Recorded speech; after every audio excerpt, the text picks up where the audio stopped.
Hey, I like Facebook, but I see on your list here, you're going to scare me about Facebook or something. Well, I don't know. I mean, we wanted to take a quick look back, and we've been doing quite a bit on Facebook lately, and we've brought you some information from some folks that were involved at Facebook that say, this is a really dangerous technology that's been put into place in our society. And so a number of weeks ago, we also saw a story. We just haven't had a chance to get to it yet.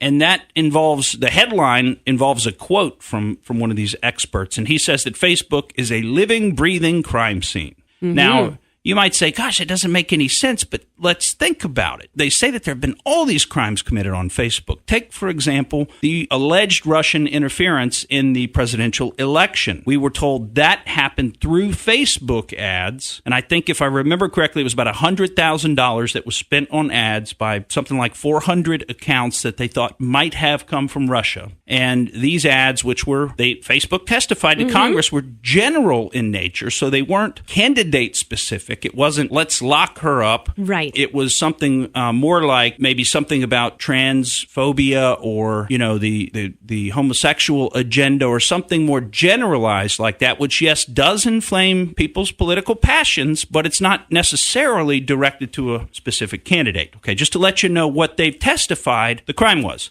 But what this gentleman's pointing out, which I think is very interesting, is that law enforcement doesn't have access to Facebook's back-end system. They have to give it to them. They would have to give it to them, and they won't do that, by the way. And many of us would say, well, gosh, who would? And I get that. But think about this. They're saying that cybercrime, which is different than the normal crime that we're all familiar with, which happens in the real world, in real space, cybercrime, which happens online, took place within the Facebook universe. Now, how are we going to go investigate that when we can't access the back end of the Facebook universe to see what actually happened? Because Facebook administration could give you whatever they wanted to and omit on purpose or by accident other important components for an investigation. Exactly. And, the guy who said this is somebody who's been called the closest thing that Silicon Valley has to a conscience, which in and of itself is a pretty telling phrase. But he said that, quote, Facebook is a living, breathing crime scene for what happened in the 2016 election, and only they have full access to what happened.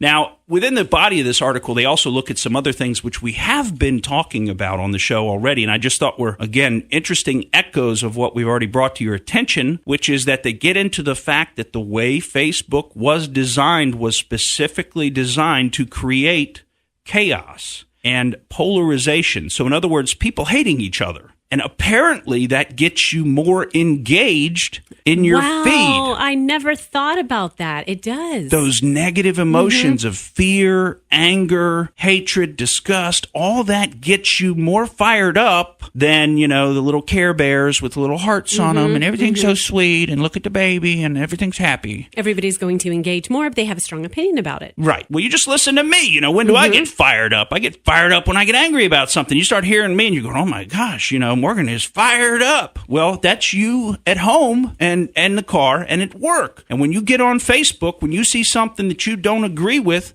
and it gets you fired up, that apparently is part of the business model. They knew that was going to happen psychologically. They built it into Facebook.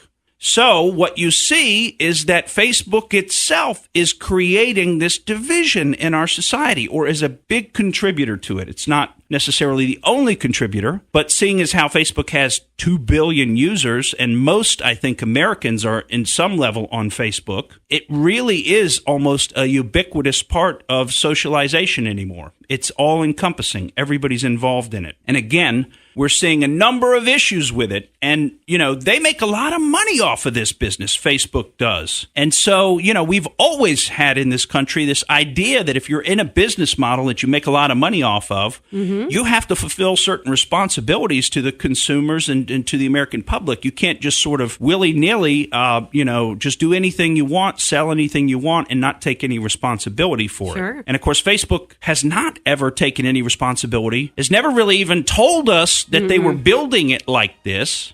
It's been a secret that's only now coming out now that everybody's hooked on it.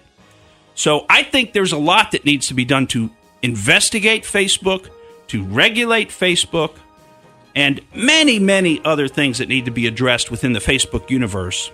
And investigate yourself. If you're the kind of person who reacts to those polarizing statements and get involved and get sucked in, maybe you just sit back and watch and you're voyeuristic about it, or maybe you can check yourself and say, I'm going to stay off for a little bit because, that's right. I have my own brain. I make my own decisions. Well, I mean, if it's like a drug, maybe you have to recognize if you're addicted to it and it's not doing you any good, and maybe it's time to get off of it. I don't know. And you know what? People are doing that because average daily users have dropped on Facebook. That's the most recent development. So that's a good thing. Hey, we got an update on the Las Vegas shooting when we come back on the Morgan Streetman Show.